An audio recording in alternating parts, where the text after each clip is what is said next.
ഈശോ മിശിഹായ്ക്കും സ്തുതിയായിരിക്കട്ടെ. ഈശോയിൽ ഒത്തിരിയേറെ സ്നേഹമുള്ളവരെ, എല്ലാവരും സന്തോഷത്തോടെ ഇരിക്കുന്നെന്ന് വിശ്വസിക്കുന്നു. ദൈവം നിങ്ങളെല്ലാവരെയും സമൃദ്ധമായിട്ട് അനുഗ്രഹിക്കട്ടെ എന്ന് പ്രാർത്ഥിക്കുകയാണ്. ഒത്തിരി നാളായി ഞാനിങ്ങനെ വീഡിയോ ചെയ്തിട്ട്.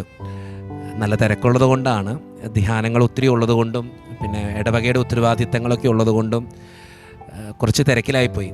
പലരും വിളിച്ചിട്ട് ഇങ്ങനെ ചോദിക്കാറുണ്ട്, ജിനുവച്ച എന്തുകൊണ്ടാണ് വീഡിയോ ചെയ്യാത്ത എന്നൊക്കെ ചോദിക്കാറുണ്ട്. പക്ഷെ ഒത്തിരി പ്രാർത്ഥനാവശ്യങ്ങളുമായിട്ട് പലരും കടന്നു വരുന്നുണ്ട്. അവർക്കൊക്കെ വേണ്ടി പ്രാർത്ഥിക്കുന്നുമുണ്ട് കേട്ടോ. അപ്പോൾ പലരും ഇങ്ങനെ വീഡിയോ ചെയ്യാത്തത് കൊണ്ട് പലപ്പോഴായിട്ട് ഇങ്ങനെ ചോദിക്കുന്നതുകൊണ്ടാണ് എനിക്ക് തോന്നുന്നു ഇനി പറ്റാവുന്നിടത്തോളം ഒന്ന് വീഡിയോ ചെയ്യാമെന്ന് വിചാരിക്കുക. നിങ്ങൾ ഇത്രയും നാൾ തന്ന സപ്പോർട്ടിനും സ്നേഹത്തിനൊക്കെ നന്ദി പറയുകയാണ്. ഞാൻ നിങ്ങൾക്ക് വേണ്ടി പ്രാർത്ഥിക്കും കേട്ടോ. ഒത്തിരി നിയോഗങ്ങൾ നമ്മുടെ അടുത്തേക്ക് കടന്നു വരുന്നുണ്ട്. ഒത്തിരി പ്രാർത്ഥനാവശ്യങ്ങളും ആൾക്കാർ പറയുന്നുണ്ട്. ഞാൻ ഒത്തിരി പേർക്ക് വേണ്ടി പ്രാർത്ഥിക്കുന്നുണ്ട് കേട്ടോ. ഞാനെപ്പോഴും പറയാറുണ്ട്, എൻ്റെ അടുത്തേക്കൊക്കെ ചിലപ്പോൾ ലെറ്റർ വഴിയും ചിലപ്പോൾ വാട്സപ്പ് വഴിയും ഇൻസ്റ്റാഗ്രാം വഴിയും മെസ്സഞ്ചർ വഴിയൊക്കെ ഒത്തിരി പേര് ഇങ്ങനെ പ്രാർത്ഥനാവശ്യങ്ങൾ പറഞ്ഞയക്കുന്നുണ്ട്. പലർക്കും വേണ്ടി എന്ന് വെച്ചാൽ എനിക്ക് അറിയാവുന്നവർക്കൊക്കെ വേണ്ടി ഞാൻ പ്രാർത്ഥിക്കുന്നുണ്ട്. ഞാൻ അവരുടെ പേരുകൾ എഴുതി കൃത്യമായിട്ട് സൂക്ഷിച്ച് വിശുദ്ധ കുർബാനയ്ക്ക് മുമ്പായിട്ടും അത് കഴിഞ്ഞിട്ടും പറ്റാവുന്ന എൻ്റെ പ്രാർത്ഥനാ നേരങ്ങളിലുമൊക്കെ വിശുദ്ധ അന്തോണീസ് പുണ്യവാൻ്റെ നൊവേനയിലും ഒക്കെ ഞാൻ പ്രത്യേകം നിയോഗങ്ങൾക്ക് വേണ്ടി പ്രാർത്ഥിക്കുന്നുണ്ട് കേട്ടോ. ഇനി ഇത് കേൾക്കുന്നവർക്കും പ്രത്യേകിച്ച് എന്തെങ്കിലും നിയോഗങ്ങളുണ്ടെങ്കിൽ യൂട്യൂബിലാണെങ്കിൽ താഴെ കമൻ്റ് ഇട്ടാൽ അച്ഛനത് വായിച്ച് കൃത്യമായിട്ട് അതിനു വേണ്ടി പ്രാർത്ഥിക്കും. ഇപ്പോൾ ഇൻസ്റ്റഗ്രാമിലാണെങ്കിലും ഫേസ്ബുക്കിലാണെങ്കിലും നിങ്ങൾ പ്രാർത്ഥനകൾ എഴുതി അയച്ചാൽ ഞാൻ നിങ്ങൾക്ക് വേണ്ടി പ്രാർത്ഥിക്കുന്നതായിരിക്കും. പലപ്പോഴും പലരും എന്നെ വിളിക്കാൻ ഒരു ബുദ്ധിമുട്ടെന്ന് വിചാരിച്ചാൽ ചിലപ്പോൾ ധ്യാനത്തിൻ്റെ നേരത്തായിരിക്കും നിങ്ങൾ വിളിക്കുക. അതുകൊണ്ടായിരിക്കും ചിലപ്പോൾ എനിക്ക് ഫോൺ അറ്റൻഡ് ചെയ്യാൻ പറ്റത്തില്ല. മിക്കവാറും ചിലപ്പോൾ പ്രാർത്ഥനയുടെ നേരത്തോ ധ്യാനത്തിൻ്റെ നേരത്തോ ഒക്കെ ആണെങ്കിൽ ഞാൻ ഫോൺ അങ്ങനെ അറ്റൻഡ് ചെയ്യാറില്ല. അങ്ങനെ സെക്രട്ടറി പരിപാടികളൊന്നും ഇല്ല, തന്നെയാണ് ജീവിതം. അപ്പോൾ അതുകൊണ്ട് തന്നെ നിങ്ങൾ വാട്സപ്പ് വഴി മെസ്സേജ് അയച്ചാൽ മതി. അപ്പോൾ അത് കുറച്ചും കൂടി ഉപകാരപ്രദമായിരിക്കും. ഇനി എന്തെങ്കിലും പ്രാർത്ഥനകളുണ്ടെങ്കിൽ ലെറ്റർ അയച്ചാലും അച്ഛൻ വായിക്കാൻ പറ്റുന്ന നേരത്തെ അത് വായിച്ച് കൃത്യമായിട്ട് നിങ്ങൾക്ക് വേണ്ടി പ്രാർത്ഥിക്കുന്നതായിരിക്കുമെന്ന് ഉറപ്പ് തരികയാണ്. കാരണം പലപ്പോഴും പലരും വിളിച്ച് പ്രാർത്ഥനാവശ്യം പറയുന്നതുകൊണ്ട് തന്നെ എനിക്ക് ചിലപ്പോൾ അറ്റൻഡ് ചെയ്യാൻ പറ്റാറില്ല. ഇപ്പോൾ ധ്യാനത്തിൻ്റെ നേരത്താണെങ്കിൽ നമുക്ക് ഫോൺ എടുക്കാൻ പറ്റത്തില്ല.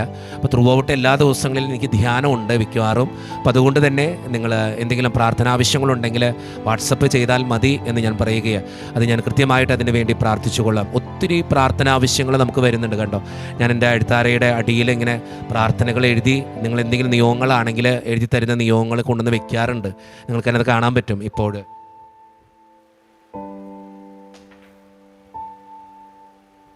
ഇത് നിറച്ച് പ്രാർത്ഥനാ നിയോഗങ്ങളാണ്. ഇങ്ങനെ ഓരോരുത്തർ തരുന്ന പ്രാർത്ഥനകൾ ഇങ്ങനെ എഴുതി വെച്ചേക്കുന്നതാണ്. ഒത്തിരി പ്രാർത്ഥനാവശ്യങ്ങൾ നമുക്കടുത്ത് വരുന്നുണ്ട്. ആ പ്രാർത്ഥനാവശ്യങ്ങൾ മുഴുവൻ ഇങ്ങനെ എഴുതി കൊണ്ടുവന്ന് വെച്ച് ഞാൻ പ്രത്യേകമായിട്ട് ഓരോ നിയോഗം എടുത്ത് വായിച്ചതാണ് കേട്ടോ. ഇങ്ങനെ ഒത്തിരി പ്രാർത്ഥനാവശ്യങ്ങൾ ഇത് നിറച്ചിങ്ങനെ പ്രാർത്ഥനകളാണ്. ഇതിങ്ങനെ എനിക്ക് കിട്ടുന്ന പ്രാർത്ഥനകൾ ഓരോന്നും ചിലപ്പോൾ വാട്സപ്പ് വഴിയോ ഫേസ്ബുക്ക് വഴിയോ അല്ലെങ്കിൽ ഇൻസ്റ്റഗ്രാം വഴിയോ കിട്ടുന്നതാണെങ്കിൽ അതിങ്ങനെ എഴുതി കൊണ്ടുവന്ന് പ്രത്യേകമായിട്ട് ഈശോയുടെ സന്നിധിയിൽ കൊണ്ടുവന്ന് വെച്ച് പ്രാർത്ഥിക്കും. ഇതെല്ലാം ഞാൻ വായിച്ച് പ്രാർത്ഥിച്ച നിയോഗങ്ങളാണ്. ഒത്തിരി നിയോഗങ്ങൾ പലർക്കും സാധിച്ച് കിട്ടിയിട്ടുണ്ട്. ഒത്തിരി പേരുടെ പ്രാർത്ഥനകൾ ഇപ്പോഴും എഴുതി വെച്ചിട്ടുണ്ട് കേട്ടോ. ഇത് നിറച്ചെന്ന് വെച്ചാൽ ഞാനിങ്ങനെ ഒരു പെട്ടി നിറച്ച് വെച്ചേക്കാം. ഇതുപോലെ ഇങ്ങനെ ഒത്തിരി, നിങ്ങൾക്കിത് കാണുമ്പോൾ തന്നെ മനസ്സിലാവും, ഇങ്ങനെ ഒത്തിരി പ്രാർത്ഥനാവശ്യങ്ങൾ നമ്മുടെ അടുത്തേക്ക് കടന്നു വരുന്നുണ്ട്. അതിനുവേണ്ടി ഞാൻ പ്രാർത്ഥിക്കുന്നുണ്ട്. ഇത് നിറച്ചാണ്, ഇതൊത്തിരി ഉണ്ട്. അച്ഛനെടുക്കാൻ തുടങ്ങിയാൽ നിങ്ങൾക്ക് തന്നെ മനസ്സിലാവും. അപ്പോൾ നിങ്ങൾക്ക് എന്തെങ്കിലും പ്രാർത്ഥനകളുണ്ടെങ്കിൽ എഴുതി അയച്ചാൽ കുറച്ചും കൂടി അച്ഛന് നിങ്ങൾക്ക് വേണ്ടി പ്രാർത്ഥിക്കാൻ സാധിക്കും. ചിലപ്പോൾ ഫോൺ വിളിച്ചാൽ എല്ലാവരും പറയുന്ന ഒരു കംപ്ലയിൻ്റ് ആണ്, ജിനു അച്ഛനെ ഫോൺ വിളിച്ചാൽ കിട്ടത്തില്ല. എൻ്റെ അവസ്ഥ എങ്ങനെയായതുകൊണ്ടാണ്, നിങ്ങളെന്നോട് ക്ഷമിക്കുക. അത് മാത്രമാണ് അച്ഛന് പറയാൻ പറ്റുക.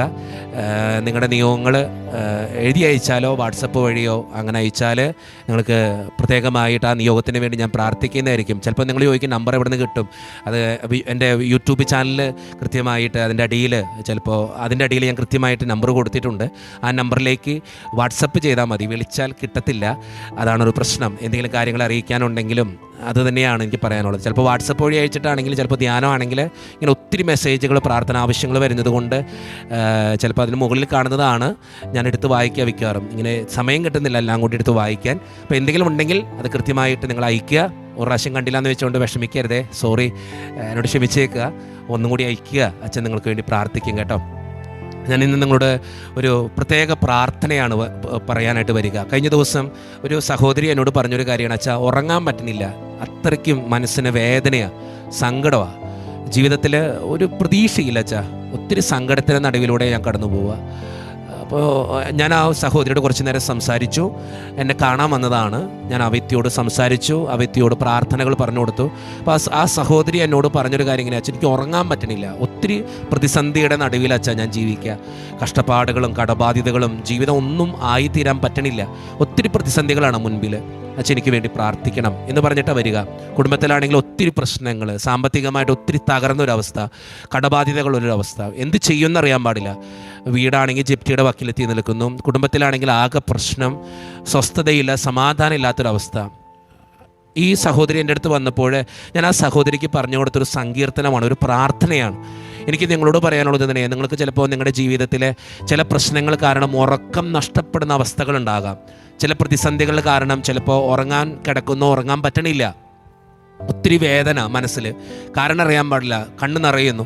ജീവിതത്തിൽ ചിലപ്പോൾ അങ്ങനെയുള്ള അവസ്ഥകൾ നമുക്ക് കടന്നു വരും. ചില കാര്യങ്ങളെ ഓർത്തിട്ടായിരിക്കാം, ചില പ്രതിസന്ധികളെ ഓർത്തിട്ടായിരിക്കാം, ചില വേദനകളെ ഓർത്തിട്ടായിരിക്കാം നമുക്ക് അങ്ങനെയുള്ള കാര്യങ്ങൾ കടന്നു വരും. അപ്പോഴെന്താ ചെയ്യാൻ പറ്റുക?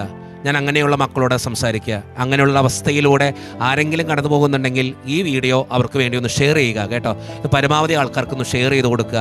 എല്ലാവരും പ്രാർത്ഥിക്കട്ടെ. കാരണം ഒത്തിരി മക്കൾ ഇപ്പോൾ എൻ്റെ അടുത്ത് വരുന്നത് പലരും ഷെയർ ചെയ്ത് കൊടുത്തിട്ടാണ്. പലരുടെയും പ്രാർത്ഥനകൾ ഞാൻ അവർക്ക് വേണ്ടി പ്രാർത്ഥിക്കുന്നതും അവർ ഷെയർ ചെയ്ത് കൊടുത്ത് അങ്ങനെ വരുന്ന നിയോഗങ്ങളാണ്. എനിക്ക് നിങ്ങളോട് പറയാനുള്ളതും അതുതന്നെയാണ്. എന്തെങ്കിലും ഇങ്ങനെ ഒത്തിരി ടെൻഷൻ അടിക്കുന്ന വ്യക്തികളാണ് നിങ്ങളെങ്കിൽ, ഒത്തിരി പ്രാർത്ഥന ആവശ്യങ്ങൾ നിങ്ങൾക്കുണ്ടെങ്കിൽ ഈ സങ്കീർത്തനം പറഞ്ഞൊന്ന് പ്രാർത്ഥിക്കണം കേട്ടോ. വേറെ ഒന്നുമില്ല. സങ്കീർത്തനം 3 കേട്ടോ. വേറെ ജീവിതത്തിൽ വേറെ ഒന്നിനും പ്രതി സങ്കടപ്പെടേണ്ട, ദൈവമുണ്ട് കൂട്ടിന് എന്ന് വിചാരിച്ചുകൊണ്ട് ഈ സങ്കീർത്തനം ചൊല്ലി പ്രാർത്ഥിക്കുക. സങ്കീർത്തനം 3 അതിൽ 5-ാമത്തെ വാക്യം കേട്ടോ. ഈ സങ്കീർത്തനം 3 ഒന്ന് എടുത്ത് വായിക്കണം നല്ലത്. ഒത്തിരി മക്കൾ ഇപ്പം അച്ഛൻ പറഞ്ഞു കൊടുക്കുന്ന സങ്കീർത്തനങ്ങൾ ഒത്തിരി മക്കൾ ചൊല്ലി പ്രാർത്ഥിക്കുന്നുണ്ട് കേട്ടോ. എനിക്കത് വളരെ അനുഗ്രഹമായിട്ട് തോന്നി. ഒത്തിരി മക്കൾ ചിലപ്പോൾ ചിലപ്പോഴൊക്കെ കണ്ടുമുട്ടുമ്പോഴൊക്കെ പറയാറുണ്ട്, അച്ഛാ ആ സങ്കീർത്തനം ഞാൻ ചൊല്ലുന്നുണ്ട്, എൻ്റെ കാര്യം സാധിച്ച് കിട്ടിയിട്ടോ. ഇനി ഒത്തിരി മക്കൾ പറയുമ്പോൾ എനിക്ക് ഒത്തിരി സന്തോഷം തോന്നാറുണ്ട്. അങ്ങനെ ഉറങ്ങാൻ ബുദ്ധിമുട്ടുന്ന മക്കളുണ്ടെങ്കിൽ, ഒത്തിരി ടെൻഷൻ അടിച്ചിട്ട് കിടക്കുന്നു പക്ഷേ ഉറങ്ങാൻ സാധിക്കുന്നില്ല, സ്ട്രെസ് അനുഭവിക്കുന്നു, രാത്രി മുഴുവൻ ഇങ്ങനെ ഒത്തിരി ആകുലപ്പെട്ടിരിക്കുന്നു, കരഞ്ഞ് തീർക്കുന്ന മക്കളാണ് നിങ്ങളെങ്കിൽ അവരോട് എനിക്ക് പറയാനുള്ളത് ഈ സങ്കീർത്തനമാണ്. സങ്കീർത്തനം 3:5. സങ്കീർത്തനം 3-ാം അധ്യായം ഒന്ന് വായിക്കുന്നത് തന്നെ നല്ലത്. 3:5 ഇങ്ങനെയാണ് പറയുക: ഞാൻ ശാന്തമായി കിടന്നുറങ്ങുന്നു, ഉണർന്നെഴുന്നേൽക്കുന്നു, എന്തെന്നാൽ ഞാൻ കർത്താവിൻ്റെ കരങ്ങളിലാണ്. ഞാൻ ശാന്തമായി കിടന്നുറങ്ങുന്നു, ഉണർന്നെഴുന്നേൽക്കുന്നു, എന്തെന്നാൽ ഞാൻ കർത്താവിൻ്റെ കരങ്ങളിലാണ്. നിങ്ങൾക്ക് ഒത്തിരി ടെൻഷൻ ഉണ്ടെങ്കിൽ, ബുദ്ധിമുട്ടുണ്ടെങ്കിൽ, സങ്കടപ്പെടുന്നുണ്ടെങ്കിൽ ഈ സങ്കീർത്തന ഭാഗം ഒന്ന് പറഞ്ഞ് പ്രാർത്ഥിക്കണം കേട്ടോ. സങ്കീർത്തനം 3 നമുക്കൊന്ന് വായിക്കാം കേട്ടോ. കർത്താവേ, എൻ്റെ ശത്രുക്കൾ അസംഖ്യമാണ്, അനേകർ എന്നെ എതിർക്കുന്നു. ദൈവം അവനെ സഹായിക്കുകയില്ല എന്ന് പലരും എന്നെക്കുറിച്ച് പറയുന്നു. കർത്താവേ, അങ്ങാണ് എൻ്റെ രക്ഷാകവചവും എൻ്റെ മഹത്വവും, എന്നെ ശിരസ്സുയർത്തി നിർത്തുന്നതും അവിടുന്ന് തന്നെ. ഈ സങ്കീർത്തനം തുടക്കം തന്നെ ഒന്ന് വായിച്ചു നോക്കിയേ. വളരെ ശക്തിയുള്ളൊരു സങ്കീർത്തനമാണ്. എന്താണ് പറയുക? കർത്താവേ, എൻ്റെ ശത്രുക്കൾ അസംഖ്യമാണ്. ശത്രുക്കളുടെ സ്ഥാനത്ത് ചിലപ്പോൾ എൻ്റെ തടസ്സങ്ങളായിരിക്കാം, രോഗങ്ങളായിരിക്കാം, സാമ്പത്തിക ബുദ്ധിമുട്ടുകളായിരിക്കാം, കടബാധ്യതകളായിരിക്കാം, എന്തുമായിക്കോട്ടെ. കർത്താവേ, എൻ്റെ ശത്രുക്കൾ അസംഖ്യമാണ്, ഒത്തിരിയുണ്ട് എനിക്ക്. അനേകർ എന്നെ എതിർക്കുന്നു, ഒത്തിരി തടസ്സങ്ങളും പലരും എന്നെ എതിർക്കുന്നുണ്ട്. ദൈവം അവനെ സഹായിക്കുകയില്ല എന്ന് പലരും എന്നെക്കുറിച്ച് പറയുന്നു. എന്താ പറയുക? പലരും പറയുന്നുണ്ട്, അവന് ഇനി ഒരു സഹായം കിട്ടത്തില്ല, എവിടെ നിന്നും കിട്ടത്തില്ല, ദൈവത്തിൽ നിന്നും കിട്ടത്തില്ല. അങ്ങനെയുള്ള നിങ്ങളുടെ ജീവിതത്തിൻ്റെ അവസ്ഥയിൽ നിങ്ങൾ എന്താ ചെയ്യേണ്ടത്? കർത്താവേ, അങ്ങാണ് എൻ്റെ രക്ഷാകവചവും എൻ്റെ മഹത്വവും, ഞാൻ ശിരസ്സുയർത്തി നിർത്തുന്നതും അവിടുന്ന് തന്നെ. എന്നെ ശിരസ്സുയർത്തി നിർത്തുന്നതും അവിടുന്ന് തന്നെ. ആ വചനത്തിലൂടെ കടന്നു പോകുമ്പോൾ, ആ സങ്കീർത്തനത്തിലൂടെ കടന്നു പോകുമ്പോൾ നമുക്ക് നമ്മെ തന്നെ കണ്ടെത്താനായിട്ട് സാധിക്കും കേട്ടോ. നമ്മുടെയൊക്കെ ജീവിതത്തിൽ ഒത്തിരി ശത്രുക്കൾ ഉണ്ടാകുമ്പോൾ, പലരും എന്നെ എതിർക്കുമ്പോൾ, തകർക്കുമ്പോൾ, തളർന്നു പോകുമ്പോൾ ഈ സങ്കീർത്തനം എടുത്ത് വായിക്കണം. സങ്കീർത്തനം 3 എന്താ പറയുക? കർത്താവേ, അങ്ങാണ് എൻ്റെ രക്ഷാകവചവും എൻ്റെ മഹത്വവും, എന്നെ ശിരസ്സുയർത്തി നിർത്തുന്നതും അവിടുന്ന് തന്നെ. അടുത്ത വചനം പോകാം. ഉച്ചത്തിൽ ഞാൻ കർത്താവിനെ വിളിച്ചപേക്ഷിക്കുന്നു, തൻ്റെ വിശുദ്ധ പർവ്വതത്തിൽ നിന്ന് അവിടുന്ന് എനിക്ക് ഉത്തരമരുളുന്നു. ആ വചനം ഒന്ന് കടന്നുപോയേക്കേ, ആ സങ്കീർത്തനത്തിലൂടെ ഒന്ന് കടന്നുപോയേക്കേ. ഞാൻ കർത്താവിനെ വിളിച്ചപേക്ഷിക്കുന്നു. എവിടെ നിന്ന് ഉത്തരം കിട്ടുക? വിശുദ്ധ പർവ്വതത്തിൽ നിന്ന് അവിടുന്ന് എനിക്ക് ഉത്തരമരുളും. നിൻ്റെ ജീവിതത്തിൻ്റെ ഏത് പ്രതിസന്ധിയാണെങ്കിലും, ഏത് സങ്കടമാണെങ്കിലും ഉത്തരം തരാൻ കർത്താവുണ്ട്. അതാണ് ഈ സങ്കീർത്തനത്തിലൂടെ നമ്മൾ ദൈവത്തോട് പ്രാർത്ഥിക്കുക. ദൈവമേ, എനിക്ക് ഉത്തരം താ, എൻ്റെ പ്രതിസന്ധിയിൽ, എൻ്റെ ഈ സങ്കടത്തിൽ, എൻ്റെ വേദനയിൽ, എൻ്റെ ഈ ടെൻഷനിൽ എനിക്ക് ഉത്തരം താ. അടുത്ത വചനം എന്ന് പറയാ: ഞാൻ ശാന്തമായി കിടന്നുറങ്ങുന്നു, ഉണർന്നെഴുന്നേൽക്കുന്നു, എന്നാൽ ഞാൻ കർത്താവിൻ്റെ കരങ്ങളിലാണ്. അടുത്ത വചനം, എനിക്കെതിരെ പാളയമടിച്ചിരിക്കുന്ന 10,000 ഞാൻ ഭയപ്പെടുകയില്ല. എത്രയൊക്കെ പ്രതിസന്ധിയും എത്രയൊക്കെ ശത്രുക്കളും ആരൊക്കെ 10,000 ഞാൻ ഭയപ്പെടില്ല. കാരണം ആരൊക്കെ എനിക്കെതിരെ നിന്നാലും ഞാൻ ഭയപ്പെടുകയില്ല. എന്താ കാരണം? കർത്താവേ എഴുന്നേൽക്കണമേ, എൻ്റെ ദൈവമേ എന്നെ രക്ഷിക്കണമേ. അങ്ങ് എൻ്റെ ശത്രുക്കളുടെ ചെകിടത്തടിച്ച് ദുഷ്ടരുടെ പല്ലുകളെ അങ്ങ് തകർത്തു.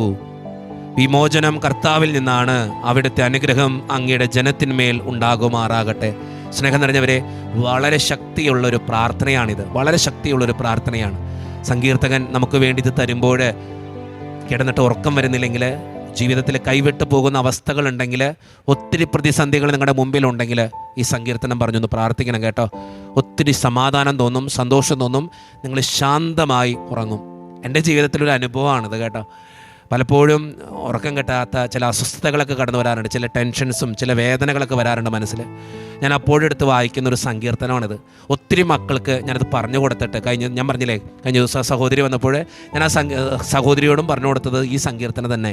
സങ്കീർത്തനം 3 കുറച്ച് വചനങ്ങളുള്ളൂ. ആ വചനങ്ങൾ 1 തൊട്ട് 8 വരെയുള്ളൂ.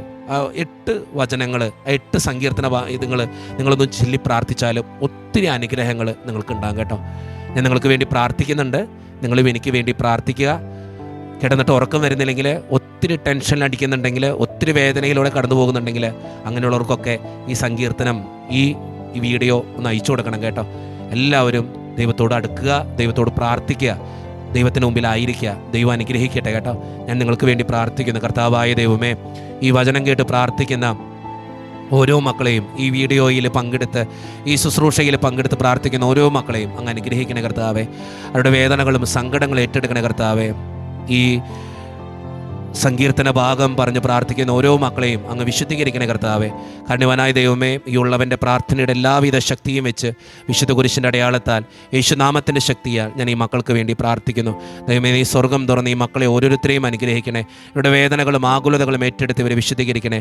കാരണവാനായ കർത്താവേ, ഉറക്കം നഷ്ടപ്പെടുന്ന അവസ്ഥകളിലൂടെ കടന്നു പോകുന്ന മക്കളെയും, വിവിധങ്ങളായ വേദനകൾ അനുഭവിക്കുന്ന മക്കളെയും, തകർച്ചയുടെയും സങ്കടത്തിൻ്റെയും ബുദ്ധിമുട്ടിൻ്റെയൊക്കെ അവസ്ഥയിൽ കഴിയുന്ന ഓരോ മക്കളെയും അങ്ങ് വിശുദ്ധീകരിക്കുകയും അനുഗ്രഹിക്കുകയും ചെയ്യണേ കർത്താവേ.